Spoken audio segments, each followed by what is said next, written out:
Crowhill here. Today we review a stout and discuss projection.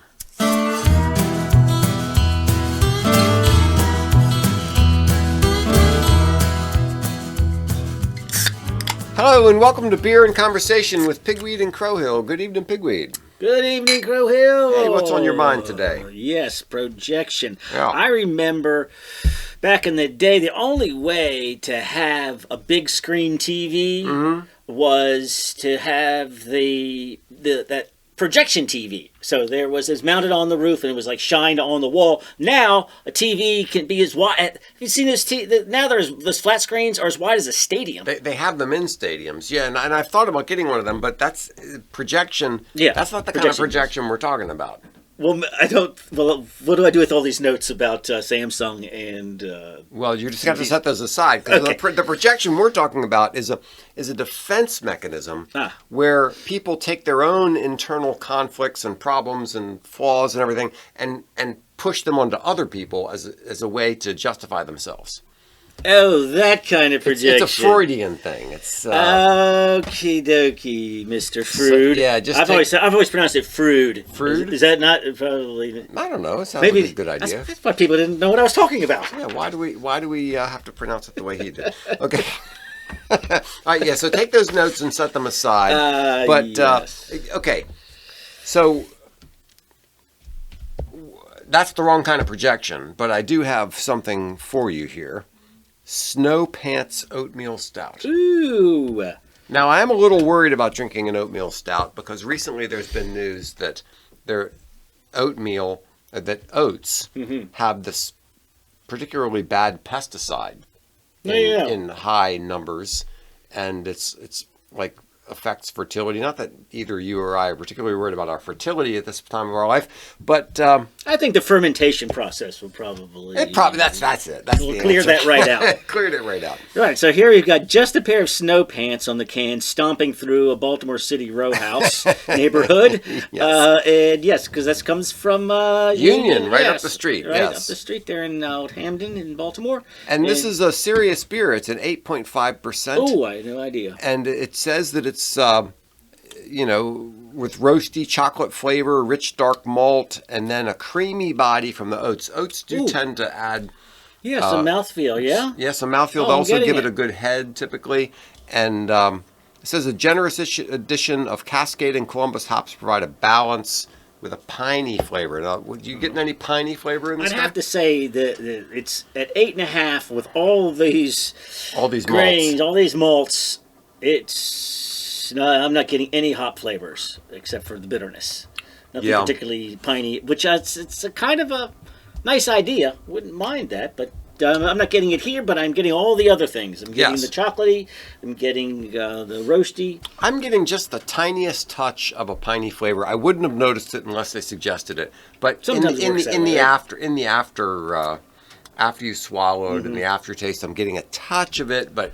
And I'm getting the creaminess more so than the recent porter we had. But I'm thinking something just like this with spruce tips would be very delightful. Right, maybe maybe Christmas next Christmas 2025 or 2024 or something. Yeah. All right. Very good. Very very well done, Union. You're still on our good list here, so keep them coming. Keep them coming. Yep. Very nice. So yes. So let me see. More of a formal definition is as a mechanism of defense through which individuals externalize their own internal conflicts, desires, or flaws, thereby reducing their own dissonance or psychological discomfort. So it's something that's occurring. If it's Freudian, then it's subconscious, and it's. So an example, I suppose, might be, let's say somebody is just always thinking about sex. So they start to assume that everybody else is always thinking about sex. Right. And but you would not, but it's not a conscious thing. It's like, and it's not, I'm going to accuse other people of thinking about sex all the time because I feel uncomfortable about the fact that, none of that's going on.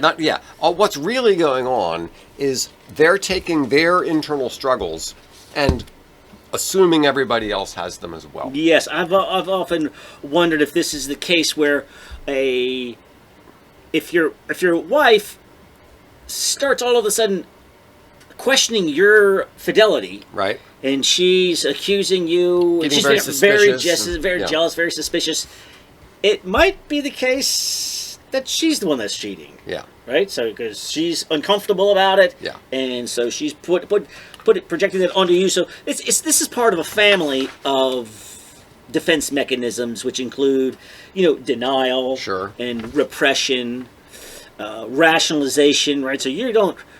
These are things that aren't really taking place consciously. It's like I'm going to rationalize this now. Yeah. Right? You just do it. Mm-hmm. Displacement, reaction formation, sublimation, intellectualization, and compartmentalization. Yeah, so these are all. Well, I don't know. I think rationalization is probably the one that jumps out at me when somebody.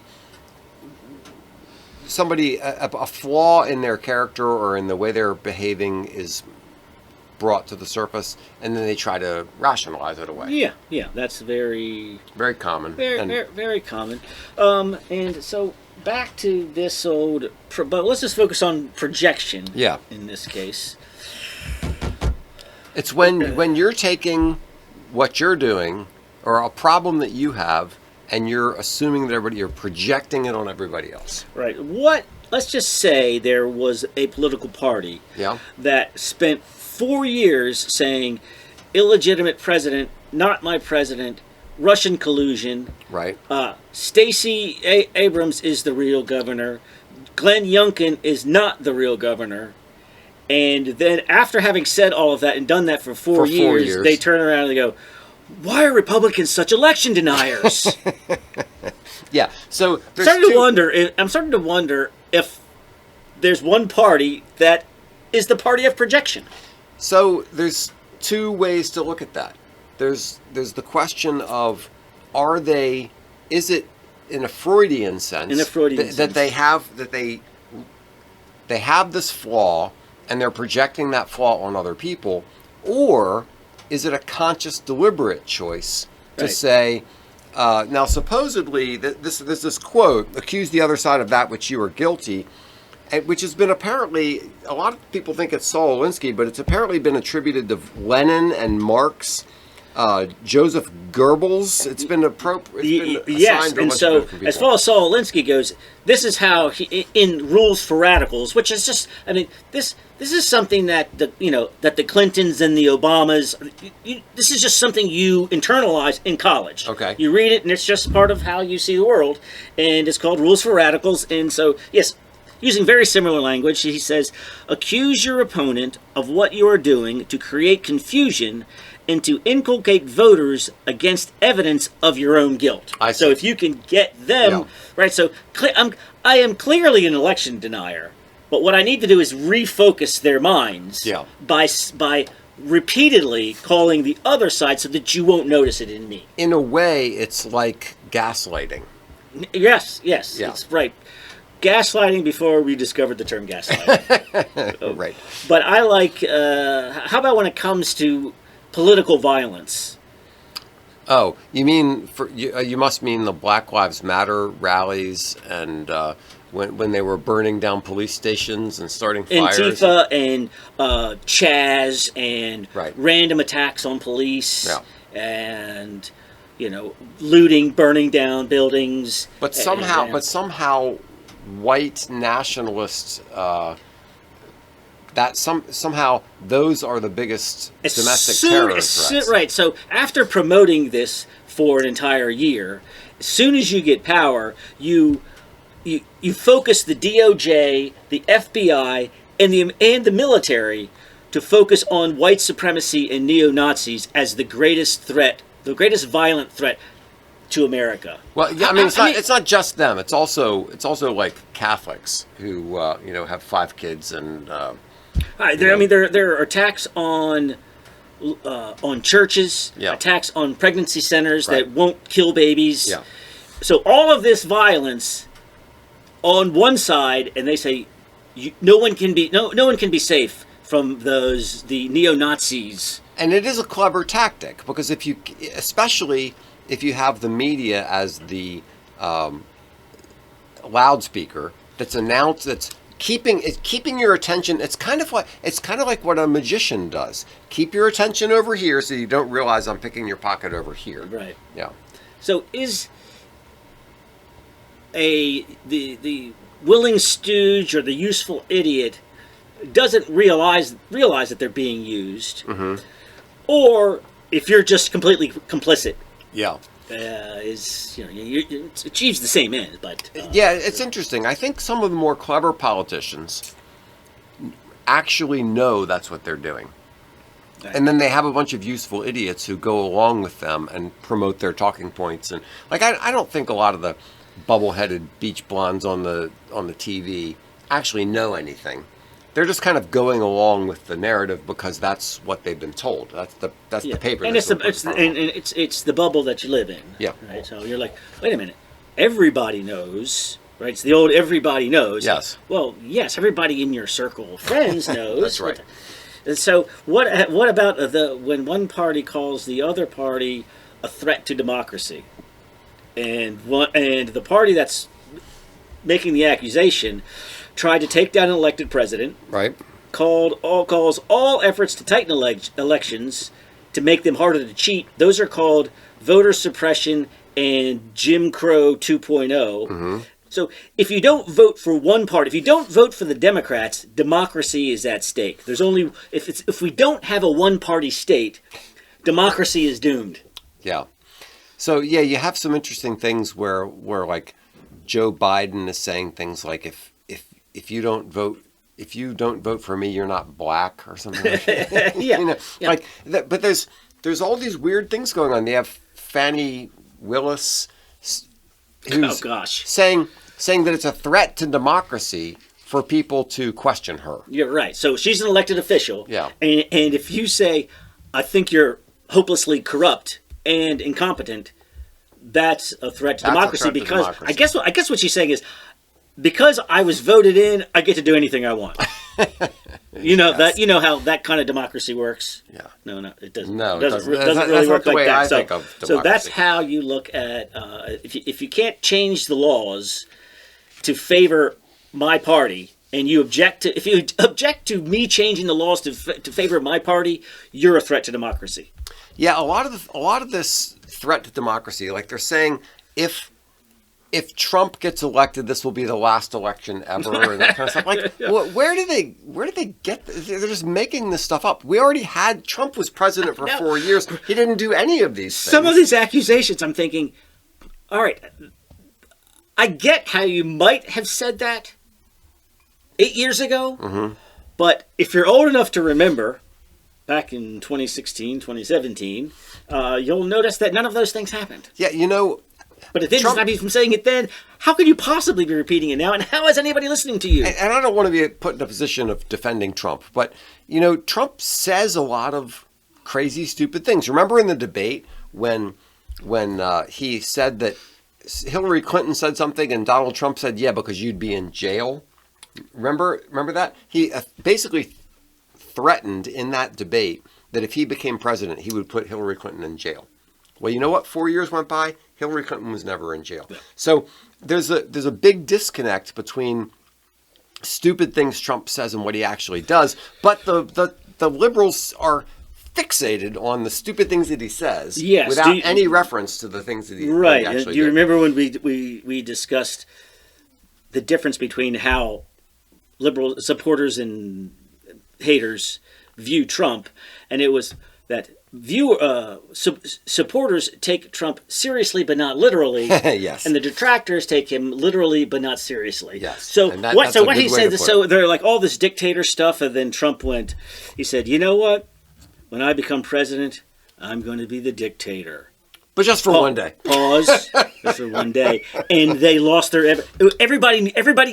any normal person got the joke. Yeah. And MSM went, did you hear that? He admitted it. He's going to be a dictator.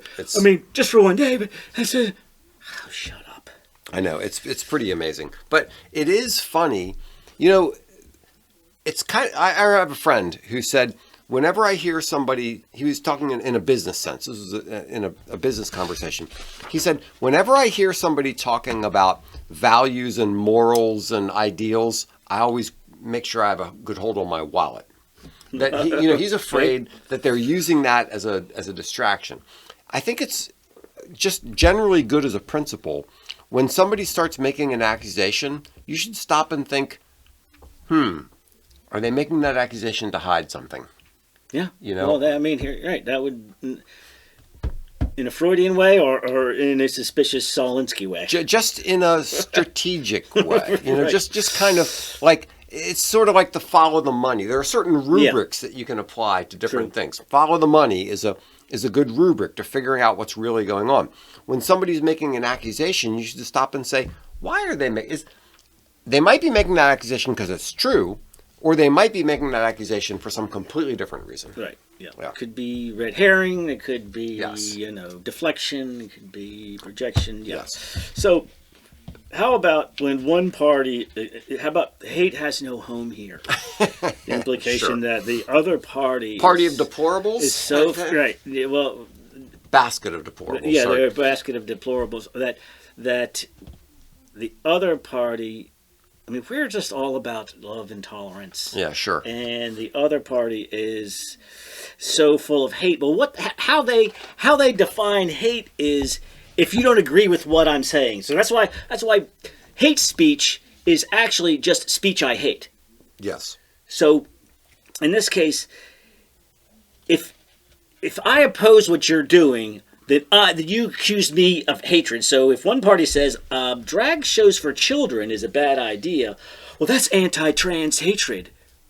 Yeah. You just start throwing hatred around. You shouldn't sexually mutilate children. More hatred. Yeah. So anything that if you say I really think all nations should have secure borders. Oh, that's an anti-immigrant hatred. To me, this ties back in my mind to Jonathan Haidt and his work on moral foundations. And what he says in his work on moral foundations is that he identifies, at first it was 5 and he expanded it to 6, moral foundations. And he looked at how the left uses those moral foundations and how the right uses them. And what he found was that the left emphasized 2 of them and downplayed the rest. And the right, generally speaking, gave mostly equal weight to all of the moral foundations. And going on with that, what he found was that if you asked a conservative, I have a bunch of political questions, and you ask a conservative to answer it as a liberal. Yeah. The conservative could do a decent job answering the question as a liberal. Exactly. Yeah. But if you asked a liberal to answer a question as a conservative, they were terrible at it. Yeah. Because they could not understand the conservative point of view. So when I take both those 2 things and put them together, what it tells me is that liberals have a stunted intellectual / moral approach understanding of what's going on in the world. Yeah. So they are of what what another person could be thinking. What they are incapable of even understanding the conservative position. Conservatives are able to understand what liberals are saying. They say this is their position on that. I kind of know what they're thinking. Well, I mean, I understand what they're saying. It's just a really dumb idea. Dumb. Right? Yeah. Right. But where liberals, they can't even understand. No, they say they're right. So because they're evil. Yes. Exactly. And once you've defined them as evil, then any tactic available to stop evil. I get it. I understand. Yes. If somebody is inherently evil, then you may not even worry about the morality of your tactics. Yes. Because anything is justified. So the problem here is that the liberals, because they are incapable of even understanding what conservatives are saying or why, the only recourse they have is it must be hate. Right. And here's the projection part. It's because conservatives do not hate liberals. They think their ideas are stupid, and that where it's liberals who actually hate conservatives. Mm-hmm. And so when I see the hate has no home here, yard sign, Yeah. I would love to talk to the person and say, well, what do you think about Trump and Trump voters? Yeah, they hate them. You absolutely hate them. Yes. If this sign is in your yard, there is hate swirling around that house. That's right. Whereas conservatives don't hate liberals. They just think your ideas are terrible, and that makes you dumb. Yes, you're dumb, and you need to read some better books. But I don't, I don't hate you because in a way, in some infantile way, I understand what your position is. I just don't think it pans out in the real world. Yes. And actually, a lot of them kind of make sense in some fake fairyland. Yeah. Like yes, America is the worst country ever, except for all the other countries. Yeah. So that's how conservatives view. Yeah, conservatives view liberals the way an adult views a child with a silly idea. It's like, okay, I understand why you think that. I understand why you think that. But actually, in the real world, it doesn't work that way. You have to think about this. That's the way conservative thinks of liberals. The way liberals think about conservatives are, how can you hate people so much? How can you be so mean? Right, and so that's where this projection comes from. You're filled with hate, and you're the one accusing the other party of hating when there's no hate going on. There's no hate going on. We just think you're childish and you need to grow up. That's Yeah, so I've heard that. So let's just take the border wall and defund the police and defund the military all in one. Okay, So right. they'll put some. They'll say we want to solve the problem at the border with this terrible policy. Yeah. The Republicans go, we're not voting for that here. Right. And they go, oh well, we tried. We tried. The border problem is their fault, or something. With the police, they're like, we want $1 million to go towards more social workers in the police force and less real officers and guns. Mm-hmm. And they say, no, we're not voting for that. Well, I guess you hate the police. There you go. So this defund the police, so they're not giving money to the police department. Straight up. Well, that's just lying. That's not even projection. If you don't go for my stupid idea, you must be full of hate or just trying to. You're against everything. You're just a objector. How about if you're pro-Palestinian, pro-Hamas? Okay. Then the other side is guilty of genocide.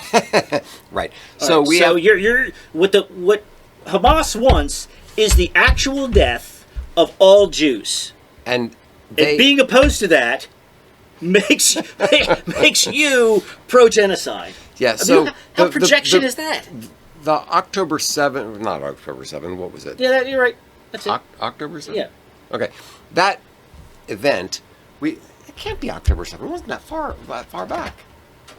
Yeah, it was. It was? Okay, all right. Fine. So they went in with the attitude of any Jew I find, I can kill, I can rape, I can torture, I can do any kind of horrible thing to this person. To kill and rape later. Because they're a Jew. Yes. That is that is the intellectual foundation of genocide. Yes, that's is the you're saying that definition this person is so unperson, so not a person. I can do anything strictly on the basis of whatever you've chosen of some characteristic. Yeah, in this case, I can do anything I want to this person because they're a whatever, because they're a Jew, because they're a whatever. That is genocide. That is the attitude of genocide. We didn't even have the word. The word didn't even exist before this was done to the Jews. Yeah, that's right. And now people when the Jews react with, I would say, there's never been an attacking army that has taken more precaution. Usually, you don't even if you don't target the civilians, you're not that worried about them. Yeah. I mean, and then sometimes you actually target the civilians. Well, historically, Israel can't win because if they don't warn the civilians, then there are a bunch of civilian deaths, and they say, "Look, you're not helping the civilians." if they do warn the civilians flee, and they say you're causing a crisis by making all these people leave and try to go down to Egypt, who won't take them because they built this big wall to keep them out. Yeah. So they can't win either way. No matter which way it goes, they're gonna accuse them of something. But what's BS is you can accuse them of whatever you want. It ain't genocide. You know what? Why do Republicans want to divide America? Sure. So Hillary Clinton calling Trump supporters a basket of deplorables, that's not trying to divide America. No, and saying half of America are racist, Nazis, and insurrectionists. Yeah. Basically, 74 million people are unworthy of... Remember the old bitter clinger thing? This was an Obama thing. Obama was the bitter people clinging to their guns and their religion or something like that. Guns and their Bibles. So that's not dividing America? Yeah. No. And Republicans are the party of disinformation. Sure, yeah. So when the Democrats have been basically using social media to control what people have access to. Yes. And to tell us what we can know, what we can't know, what we can see, what we can't see. Right. 4 years of Russian collusion, the Hunter's laptop with the 56 ex-CIA. That was such a lie from the beginning. They said 17 intelligence agencies said that blah blah blah. That was a lie. This is all the hallmarks of Right. Well, the election was pretty close. They're like, if we get found out about this, well, the election will be over by then. So we'll do that. How about the party of men can become women? Is that not a disinformation? That's not disinformation at all. Yeah, the people saying that Trump will be a dictator are also the people who want to put you on a terrorist watch list if you buy a Bible. I know, that's not... Well, so how did that come about? So somehow they got this idea that, like, conservative Catholics or something are some horrible threat to the nation. Rad trads. Yeah. Radical traditionalists. Yes. And they're saying that these people are somehow gonna rise up and I don't know what are they gonna do? This is not. It's probably one of the other ones. Well, it's deflection. It's which is not one mechanism, but it's come look at this shiny thing over here. Because we have an attack on traditional values. I've seen in the last few years, I've seen lots of situations where there are people out in the streets rioting, setting fires to courthouses, attacking police, tearing down monuments, defacing public buildings. Right? Yeah, exactly. Spray painting stuff. They're attacking police officers. They're attacking civilians. All this kind of stuff. I don't think any of them were traditional Catholics or, I mean, come on. But they're the big domestic terror threat? Yeah. What? I mean, how can you even, how does that process in your brain? Yeah. So it's too strategic. I mean, it's got to be more Saul Alinsky than Sigmund Freud. It's more conscious strategery, as George our Bush friend, yes. said, than it is, just mental defense mechanism. Well, I think it goes two ways. Among the more intelligent leftists, it is strategery, and among the less intelligent leftists, it's follow the crowd. Yeah.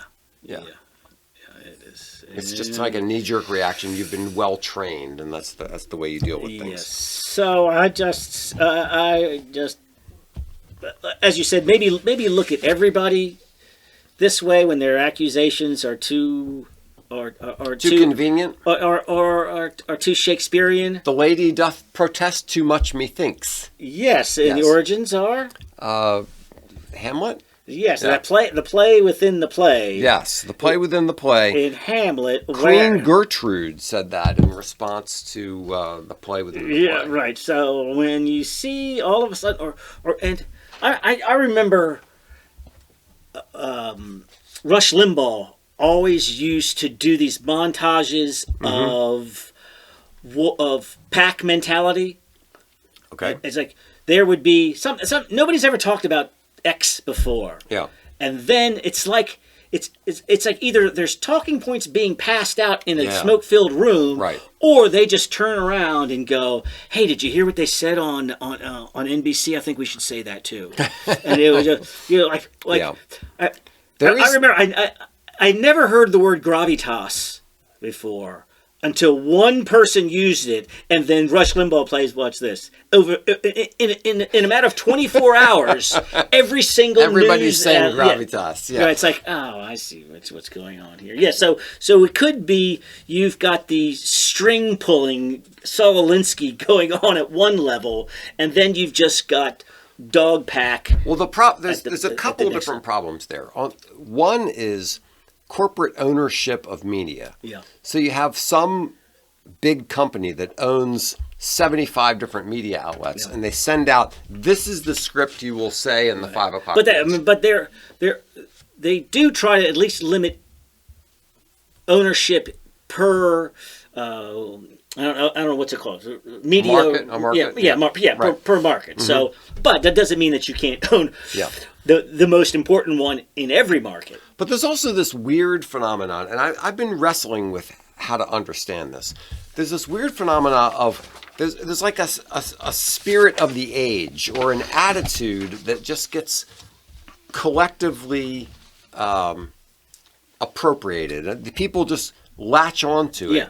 and it flows through the population in this strange way. And I'm Almost- trying to figure out how to understand that. Almost in the way that a slang term. Yes, something like that. Right? Yeah. It's like, you know what? Nobody ever said that before this song came out. But somehow it and caught, now and- everybody's saying whatever, saying let's get jiggy with it, or whatever, or whatever. But Yeah. but there's another kind of mind virus Yes.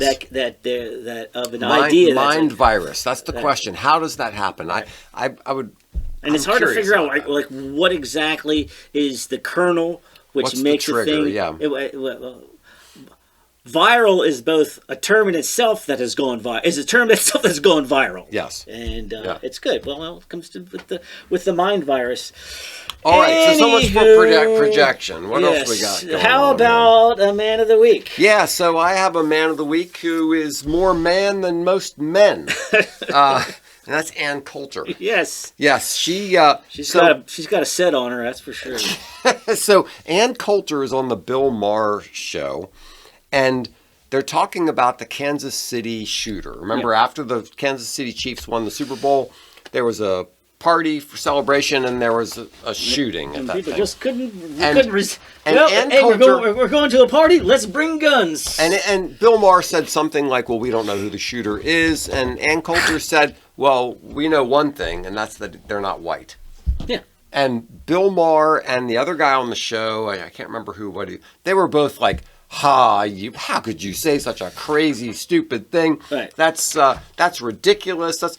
But Ann Coulter was simply observing the fact that when... Oh, and Van Jones was the other. Van Jones, that's right. So she was just observing the fact then that when the shooter is trans, we don't find out about it for a year. When the shooter is minority, we don't find out about it. But if the shooter is white male, we find out about it immediately. So he says, we don't know that. She's like, well, what do you mean? He's like, well, I mean, I guess you have some kind of superpower. Yeah. And I'm thinking, wait a minute, I have much respect for the intelligence of Bill Maher. Yeah. This is something that is, to me, Obvious. right, and so It's obvious. so It's obvious. like you can't possibly act like this is a surprise to you that somebody would bring this up. I know, exactly. He can't be that stupid. He can't be that stupid. And here's my reaction to that. You see, ridicule, this is actually from Saul Alinsky's playbook. Yeah. Ridicule is the best form of attack because it takes the other person, it kind of knocks them back. They have a hard time dealing with it, and there's no defense to it. So being smarmy and saying something, kind of clever but just insulting like that, it's very hard to recover from that. Mm-hmm. So I think that's the sort of some thing. kind of superpower. And then so the next day she tweets, well, I was right. check out my superpower. Right. But so Because it did. She turns out she was right. Of course, she was right. It was. I mean, that's the way it's been for the last 10 years. 2 years ago, I just looked this up. This was in April of 2022. Mm-hmm. We did a show on the media narrative chart, and I mean it's almost like it's posted on the newsroom wall. Yeah, right? It's somehow it's the same problem of this spirit or this attitude. And so let's just go through the first three here. There's a bunch of them here. If it's a non-white shooter attacker and the victim is white, the problem is gun control. The problem is gun control. Yes. If the shooter is white and the victim is not white, it's racism. Right. And then there's a whole series of them. But what I wanted to bring up about this is you mentioned the trans thing. In only 2 years, trans shooter was not even on the list. It didn't even exist, and there must be 5 in the last. Why is this? In the last 6 months, and is it possible? And it immediately gets dropped.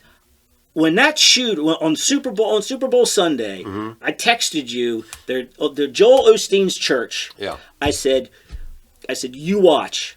This is a trans shooter. Yep. Your response was, and the media will cover it up. Yes. And this was within hours. And then the following day, within a couple of days, it was.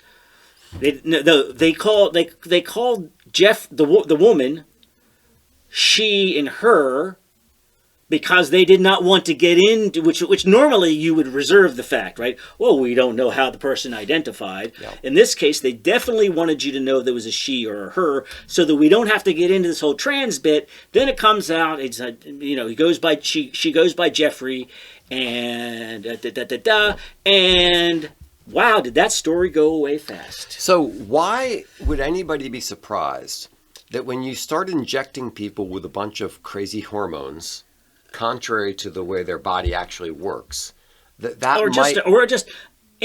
ideology, which doesn't even make sense. Yes, everybody is supposed to accept your crazy, your crazy thought, your crazy idea, and when they don't, you snap because you've already got some psychological problem going on in the first place. Yes, because other psychological problems are very highly correlated with the whole trans problem. Yeah. So you have this bad cocktail of things. The person is probably already has several psychological problems, and you're monkeying with their chemistry, and then they end up being a shooter. Boy, what a surprise! But it's not a factor in the shooting, or as a matter of fact, it's not even worth talking about. We're not even going to mention it. And the Super Bowl, the Chiefs won because that's going to cause people to make false conclusions, correct conclusions. Yes.